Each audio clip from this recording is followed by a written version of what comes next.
Believe it or not, we are nearly midway through the NFL season, and there are teams that are looking forward to the second half of the season, knowing their year will probably continue on into January and they will have a chance to play for a Super Bowl title. And there are other NFL teams that, while their season isn't technically over, it in a lot of ways is over, and they are more or less on the 2025 and focusing on how to get better for next year. And we knew entering the 2024 season that the AFC was going to be a very fun conference to watch all throughout the year, as there is elite quarterback play seemingly everywhere, and a lot of the quarterbacks and teams have lived up to the hype. And as we enter the month of November and the later months of the NFL season, if there is anything we are certain about, it's that the AFC is completely wide open. There is no clear-cut favorite in this conference at this point in time, and in today's video we're going to break down several teams in the AFC and why they could ultimately go to the Super Bowl. And there is a lot to break down for each and every team, and without further ado,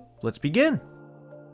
And we are starting today's video by discussing the Pittsburgh Steelers. The Steelers are 5-2 after a 37-15 win over the Jets on Sunday Night Football in Week 7, and as much as the media's focus was on the Jets and the first game of having Davante Adams back with Aaron Rodgers, I think this was a statement win for the Steelers as much as it was a statement loss for the Jets. I have been very critical of the Steelers in the past, and they frustrate me because they are a very solid team, but nobody expects this team to win at all. And I think claiming the Steelers are destined to win a Super Bowl with Russell Wilson after one game would be an extreme overreaction, and Steelers fans would also acknowledge that. But Russ threw for over 260 yards and 2 touchdowns, and after a poor start to the year in which I was very critical of Najee Harris, Najee has bounced back too, which was huge. In the first 5 games of the year, Najee had just 270 rushing yards on 82 carries and was averaging 3.3 yards per carry. Whether you are a former first-round pick in Najee's case or a former undrafted free agent, that's bad, and that's not going to cut it.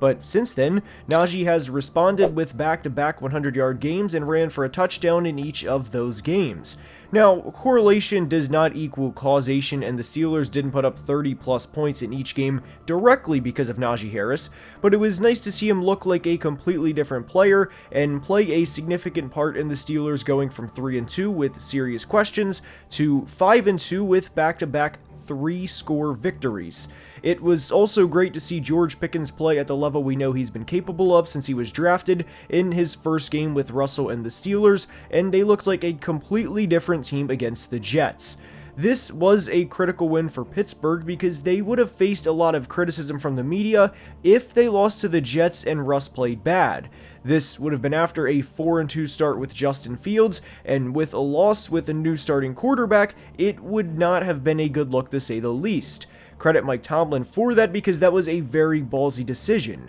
Now, do I think the Steelers are going to go to the Super Bowl, and do I think Russell Wilson is going to continue to play at the level he did against the Jets? No, and mainly because Russell played pretty well outside of the first few series. And to be fair to not only Pittsburgh, but any of the teams in today's video, getting to a singular Super Bowl is incredibly difficult. But what I will positively say about the Steelers is their pass rush is a Super Bowl caliber pass rush. They have countless players that can get after the quarterback and in several different ways, and as long as they don't beat themselves, they can win on any given Sunday. I think out of any of the teams we discussed in today's video, the Chiefs are in by far the most interesting situation for a couple of reasons. And while I was making this video, they traded for former Titans receiver and former Cardinals and Texans receiver DeAndre Hopkins, and we'll get into that in a minute. But why I think the Chiefs are in a very interesting situation is because they are 6-0 and they have not played close to the best football they can. They are not the Kansas City Chiefs we are used to,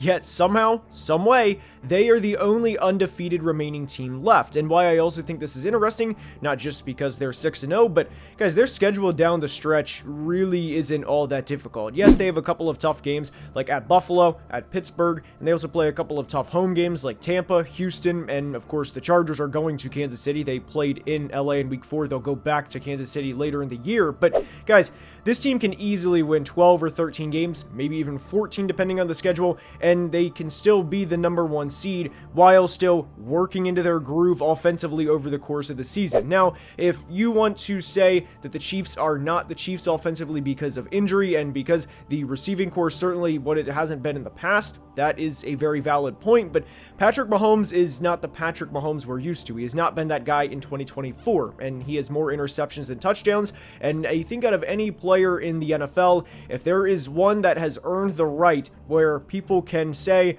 you know what, he'll be fine. Yes, he's struggling at the moment, but he'll be fine. Because it's Patrick Mahomes. I understand the Chiefs fatigue, and I understand people get sick of seeing Patrick Mahomes win Super Bowls, but guys, it's not an exaggeration to say he is the only player in NFL history over the course of a 5-season span to win 3 Super Bowls, 3 Super Bowl MVPs, and 2 regular season MVPs. Even Tom never did that because Tom's regular season MVPs were spaced out. They were never directly correlating with the Super Bowls, at least the multiple MVPs. So it's not an exaggeration to say that Patrick Mahomes is not just a once in a couple of years player, but really a once in a lifetime player. And again, I understand that people get sick of hearing that, but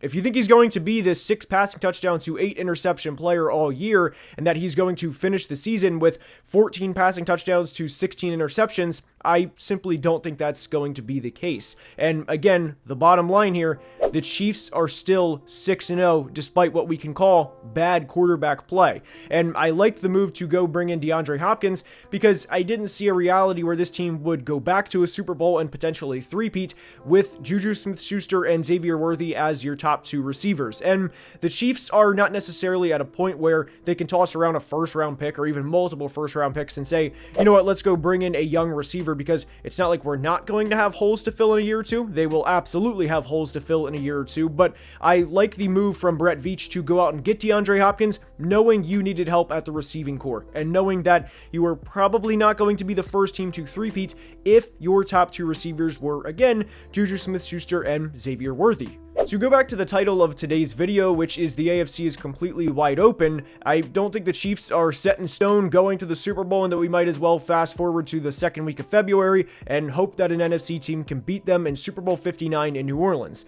I think there's going to have to be a point where the Chiefs offense comes around, like we saw in the New Orleans game in week 5, and we're going to have to see that more consistently down the stretch. But to go back to the Bengals game in week 2, I mean, guys, that is the definition of winning ugly, and more of the Chiefs wins this year than not have been wins similar to the Bengals game, where they haven't won because of the offense. And I think that's going to change, and let me be clear, I don't think DeAndre Hopkins is going to be a 2015 or 2016 version of DeAndre Hopkins, but I do think he is going to provide a spark, and I think it will prove to be beneficial for the Chiefs down the stretch. But to automatically assume that the Chiefs are going to go to the Super Bowl, that we might as well just press a button, fast forward to the middle of February, and have the Chiefs versus an NFC team, I don't think that could be further from the truth. Can it happen? Of course, yes. I'm not going to sit here and say the Chiefs have no chance, but I think the AFC is completely wide open, and honestly, it's due in some part to the uncertainty of the Kansas City Chiefs.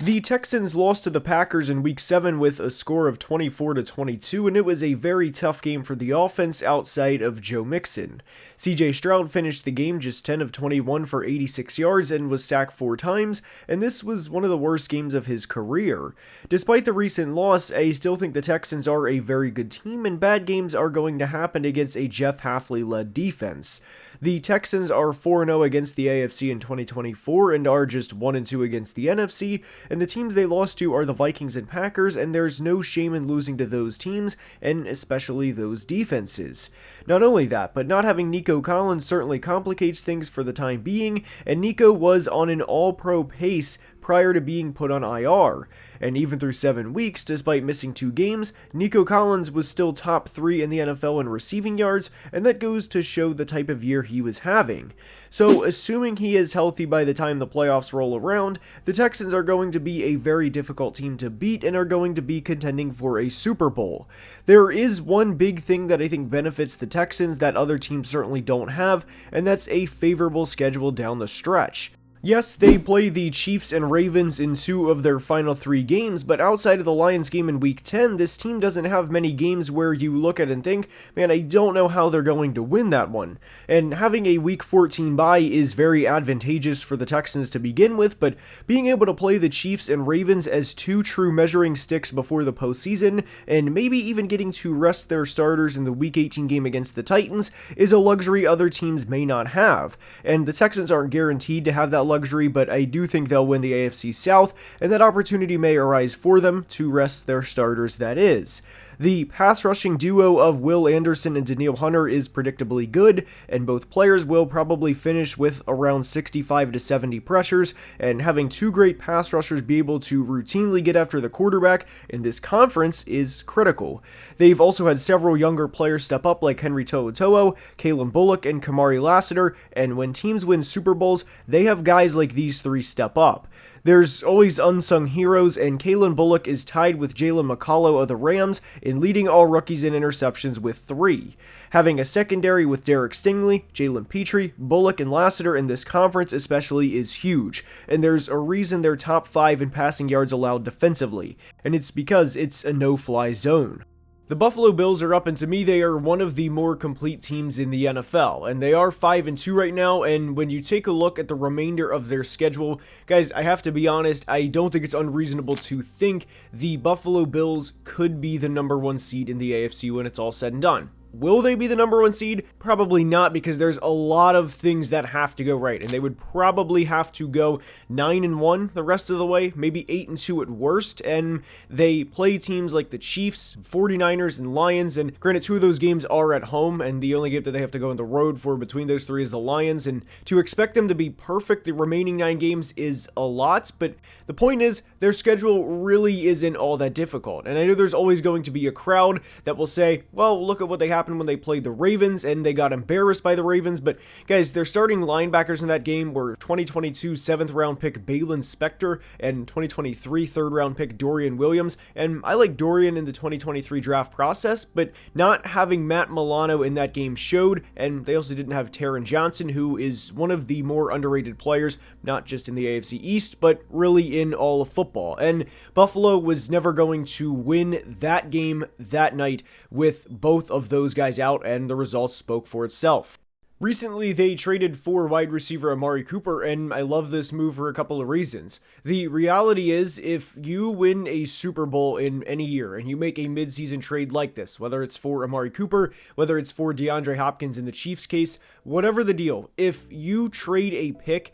and you win a Super Bowl, guys, it does not matter what the pick cost, and I don't think a 3rd round pick for Amari was an overpay for the player he is at all, and the Bills being able to run whoever offense and being able to say, hey, Dalton Kincaid, go get 100 yards this week. Hey, Amari, go get 100 yards this week. Dalton, don't worry. You may have 2 receptions for 19 yards, but guess what? We'll get you involved next week, buddy, and everything will be all right. And for everybody to buy in with that is championship-winning football. That is a championship-winning degree or belief, and I really like that for Buffalo. And not only that, but to have 3 solid running options at any point with Josh Allen, James Cook, and Ray Davis, who I really liked in the 2024 draft process. Guys, this team is going to be very difficult to beat, especially in January, because the ground game translates in January. And again, I know they got their rear end kicked in Baltimore, but I don't think that Buffalo team will be the same team come January. And there's also one other part of the 2024 Bills team that's been nice to see, and the online trolls and the people that love celebrating Josh Allen bad plays have been pretty silent on, and it's the fact that Josh Allen has thrown a grand total of 0 interceptions, and we are approaching November. That is something I didn't think we would be talking about and heading into the month of November, that Josh Allen has 0 interceptions. But obviously when you see that result on the field, you have the Bills be top 5 in points per game, and the reality is this team can go to the Super Bowl. And what I think is crazy about that is this was supposed to be a retooling year, yet Josh Allen is playing at an MVP level, and really outside of Buffalo, he is an underappreciated player. Yes, people acknowledge that he's good, but give Josh his flowers the way they do other players at the position, and it's really good to see people start to give Josh his flowers and not have to say, yeah, but it's Nothing. Josh is a great player, and we've seen that all throughout the 2024 season, really aside from the Texans game. Every player has bad games. This just in. That's going to happen. The bottom line is the Buffalo Bills are a great football team, and it wouldn't surprise me if they are the number 1 seed, and I don't think there's a question of whether or not they win the AFC East at this point. It's a matter of how far they go in the postseason.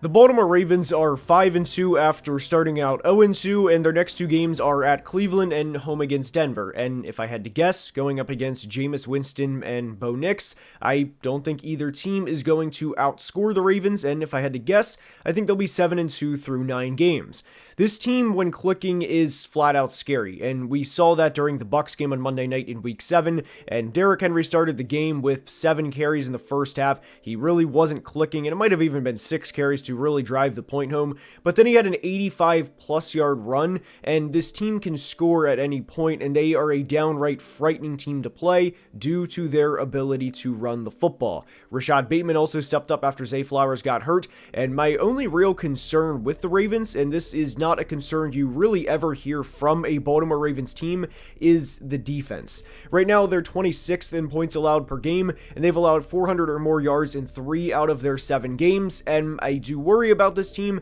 if they get a lead. This team has blown 10 leads since the start of the 2021 season, and this was after a 13-year span under John Harbaugh, in which when they had a 10-plus point lead in the fourth quarter, they were something along the lines of 78 or 79-0, and again, in the past 3 years and some change, they have had 10 blown leads in the fourth quarter. And to be honest, I think the outlook would be a lot different for the Ravens, and I think it would be a lot more optimistic if they were able to close out the Raiders game back in Week 2, and if they were a 6-1 team. Because if they were a 6-1 team right now, and if they beat the Raiders, I think I would be able to sit here and comfortably say, hey, look, this team was a couple of miscues against the Chiefs from starting out 7-0, and after that game, they have been clicking on all cylinders, and Todd Monken has figured it out that when you run the ball, good things generally happen, especially with Lamar Jackson and Derrick Henry, that, hey, if we just run the ball and run the ball and run the ball, we are going to win more games than we're going to lose.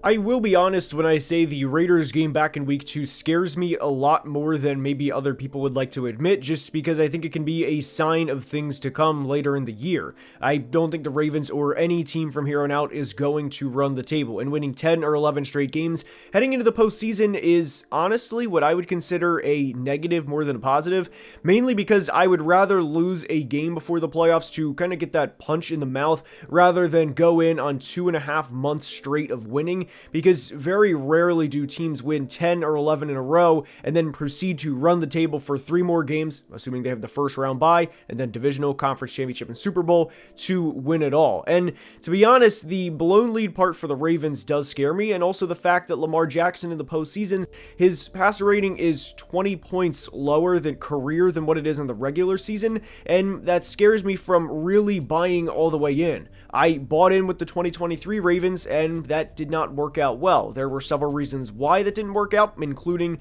Lamar Jackson throwing in the triple coverage last year, and Todd Monken only running the ball 6 times in the AFC Championship game. Those are 2 things that scare me for the outlook for the 2024 Ravens. The AFC North, of course, has another team in the Cincinnati Bengals, and I'll be honest, whether it's the Bengals, whether it's the Chiefs, whether it's anybody, I have a lot of trouble believing in any team, especially in this format, in the AFC, going on the road 3 times and winning to go to the Super Bowl. Yes, the Chiefs won in the wildcard round last year, but they played the Dolphins in the minus 30-degree weather game, and the Dolphins were no match. They couldn't hang with the Chiefs. It was bully ball, and it was big brother versus little brother, and then they went on the road to Buffalo and Baltimore and narrowly won those games. Now, Tyler Bass did miss a field goal late in the Chiefs-Bills game, and I do think Kansas City would have won regardless, but it was not a cakewalk even for Kansas City last year to go on the road back-to-back times, and obviously the 2023 Chiefs defense is miles better than what the 2024 Bengals defense is. So, yes, Cincinnati will be a tough team to beat, but if you ask me, do I think they're going to go on the road 3 times? And go to the Super Bowl and win on the road 3 times just to get there? I personally don't, and if you want to clip this part and say that I think that the Bengals are done, in that sense, yes, I do think their Super Bowl chances are done because I don't think they're going to win the division. And like we just said, the 3 road playoff games is a near impossible task, especially in this conference. So that's all I have for today. I hope you enjoyed, and if you did, please like and subscribe, as only about 41% of people watching are subscribed and helps the channel tremendously. Until next time, please be safe and have a great day. Love you guys.